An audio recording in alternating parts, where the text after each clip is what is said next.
I watched 4,000 patients die over 53 years of practicing medicine. I signed their death certificates. I held their hands in their final hours.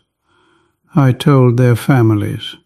And I am going to tell you something that most of those people had in common. They did not have to die when they did.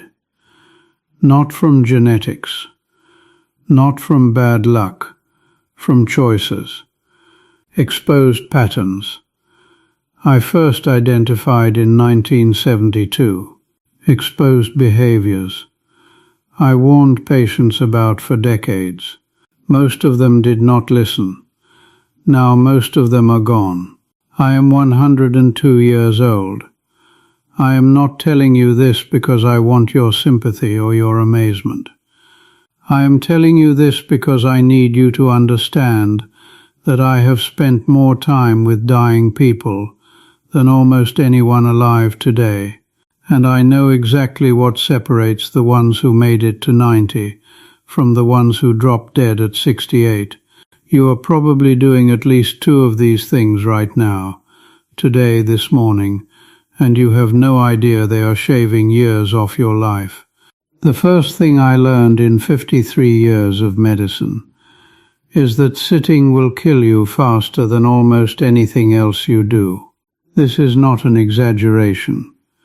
I watched it happen in real time, patient after patient.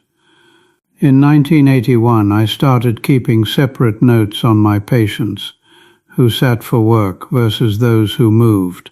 Accountants, secretaries, executives. They aged differently. Their blood work looked different.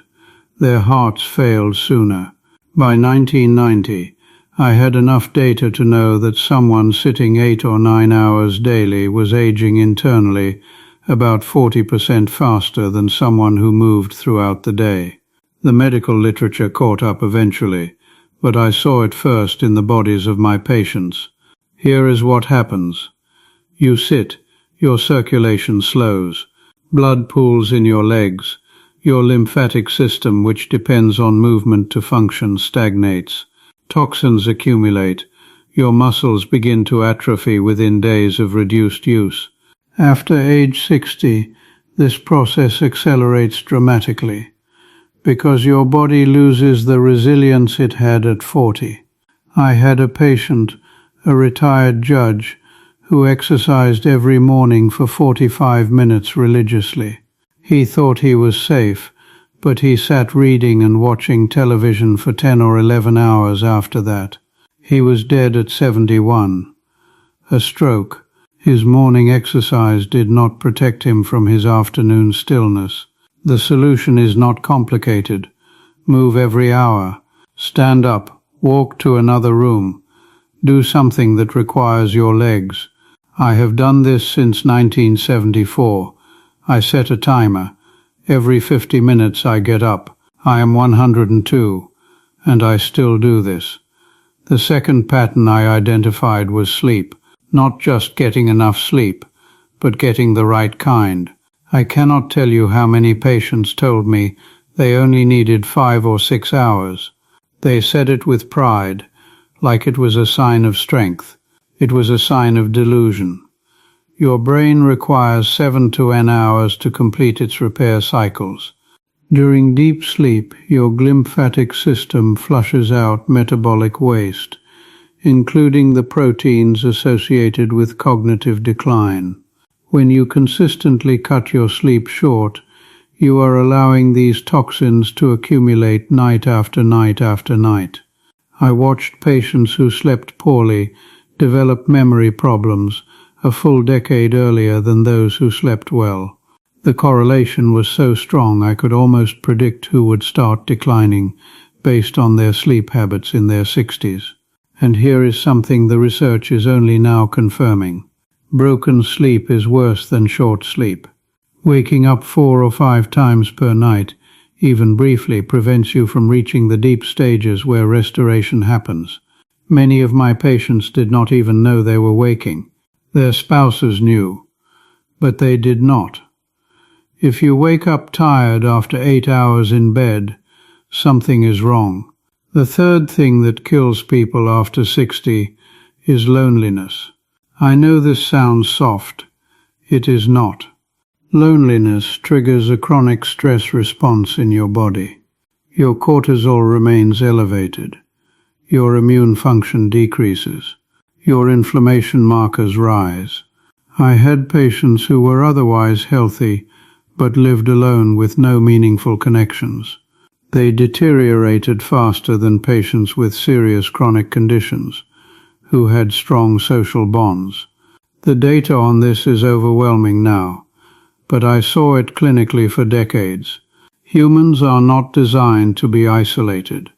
After 60, when you lose a spouse or friends start dying, the risk of isolation increases dramatically. You have to fight it actively. Join something. Call someone. Do not let weeks pass without a real conversation. The fourth pattern involves food, and this one makes me angry because the advice my profession gave for 40 years was wrong. We told people to eat low fat. We told them whole grains were healthy. We told them orange juice was good for them. We created a generation of seniors eating toast and jam and cereal and wondering why their blood sugar was out of control. After age 60, your metabolism changes. Your insulin sensitivity decreases. Your ability to process carbohydrates diminishes. Foods that were fine at 40 become inflammatory at 70. I changed my own diet at 65 when I started seeing the patterns. I eliminated most processed carbohydrates. I increased healthy fats. I focused on vegetables and protein. My inflammatory markers dropped within 3 months. I recommend the same to my patients who would listen. Most would not. They trusted the old advice. Many of them are gone now. The fifth thing is chronic worry. This one is subtle because it does not look like a health problem. It looks like a personality trait. But constant low-level anxiety keeps your stress hormones elevated in a way that damages every system in your body. I had patients who were retired, comfortable, surrounded by family, and still spent hours every day worrying about things they could not control. Their bodies aged faster. Their sleep was worse. Their immune systems were compromised. Learning to let go of what you cannot control is not just good psychology. It is survival. I want to tell you something about my wife. She died 8 years ago. We were married for 61 years. She did not follow any of this advice. She sat constantly because her knees hurt. She slept poorly and refused to address it. She ate the way her mother taught her, bread and sweets and low-fat everything. She worried about our children and grandchildren every single day. She died at 94. You might think 94 is a good age, but I watched her decline for 15 years before that. I watched her lose her mobility, her sharpness, her independence. Those final years were not a gift. They were a slow diminishment. She could have had another decade of real life. She chose not to change. I am 102. I live alone. I cook my own meals. I walk every day. I read. I call my grandchildren. I sleep 7.5 hours every night. I am not special. I am not lucky. I made choices. You are making choices right now, today, this hour. And I am telling you from 53 years of watching people die that those choices matter more than you want to believe. You do not have to change everything. Pick one thing, the sitting, or the sleep, or the isolation, or the food, or the worry. Fix one, and the others become easier. I have buried 2 of my 3 children.